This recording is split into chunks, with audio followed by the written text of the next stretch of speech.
това видео ще ви обясним накратко как да запишете децата си в училище в България, в случай когато ще са завършили предишния си клас, етап или ниво на образованието в чужбина.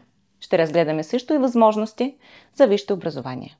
Всяко дете има право на образование. В България училищното образование е задължително до навършване на 16 години.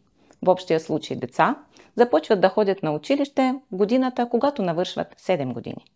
За децата, търсещи закрила или получили бежански или хуманитарен статут, или пък временна закрила, образованието в държавни и общински училища са безплатни. Платено е образование в частни училища. В България образование е разделено на два етапа. Основно образование се разделя на начален етап от 1 до 4 клас, прогимназиален етап от 5 до 7 клас и средно образование от 8 до 12 клас, който също се разделя. Първи гимназиален етап от 8 до 10 клас и втори гимназиален етап от 11 до 12 клас. Как можете да запишете децата си в училище?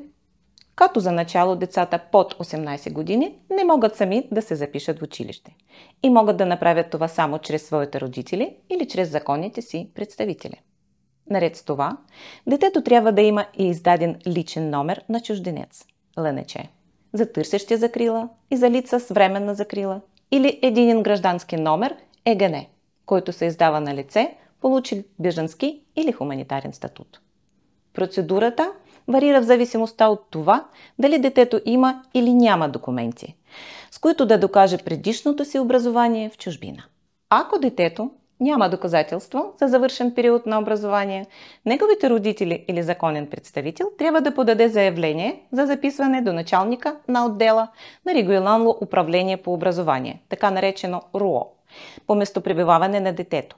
РУО ще насочи детето към подходящо училище.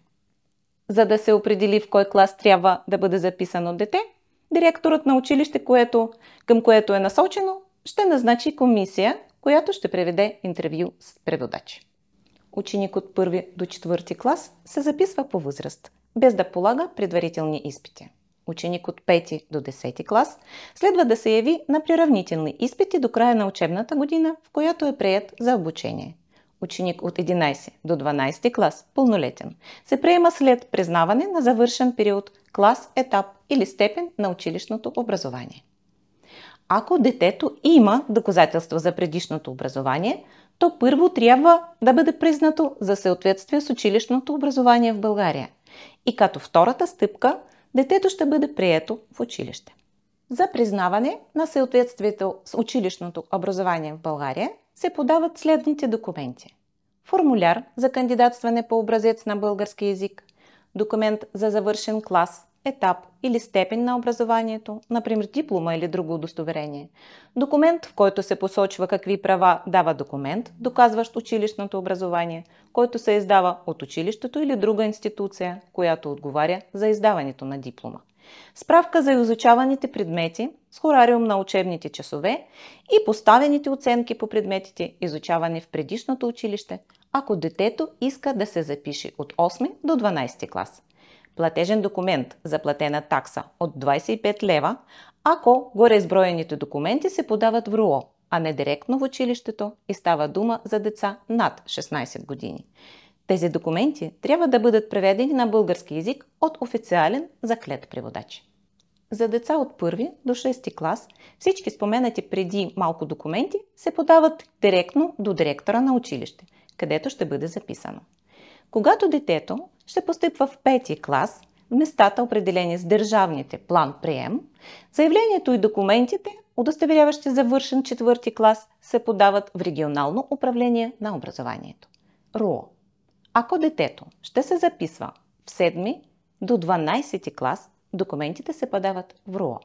При всички случаи, прием в училището могат да бъдат изискани медицински документи за здравословното състояние и имунизационен статут на детето. Децата, търсещи закрила или получили международна или временна закрила в България, могат да запишат в училището през цялата учебна година, не е по-късно до 30 дни преди края на втория учебен срок. Ако имате диплома за средно образование, можете да получите достъп до висше образование в университет в България. процедурата за кандидатстване в българско висше учебно заведение е различна според това какво разрешение за пребиваване имате. Така, например, ако сте гражданин на държава членка на ЕС, имате разрешение за постоянно пребиваване в България, имате статут на беженец или хуманитарен статут в България, за вас ще важат условия, валидни за български граждани. Това означава, че таксите за обучение ще бъдат по-ниски от тези, предвидени за граждани извън Европейския съюз, като обичайно са по-високи. През 2024 година към този списък се добавят и хората с временна закрила, като предстои да бъде изяснена процедура за кандидатстване за тях. Ако имате български произход или сте гражданин на Република Северна Македония, съществуват по-облекчени условия и ред за прием, уредени в постановление на Министерски съвет 103 от 1993 година и 228 от 1997 година.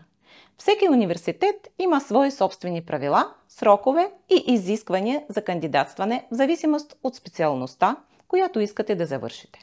Така, например, може да се изисква да се явите на специални изпити. Съветваме ви да проверите предварително в сайта на висшето учебно заведение, което сте си избрали, каква е процедурата и какви са срокове за кандидатстване. Ако сте приети в учебната програма, водена на български език, трябва да преминете през езикова и специализирана подготовка, за да бъдете записани в избраната от вас специалност. Продължителността на подготовка е най-малко 9 месеца, като обучението по български език завършва с писмен и устен изпит пред изпитната комисия. Имайте предвид, че обучението е платено. Ако владеете български език, можете да се явите на изпити, без да сте преминали езиковата подготовка.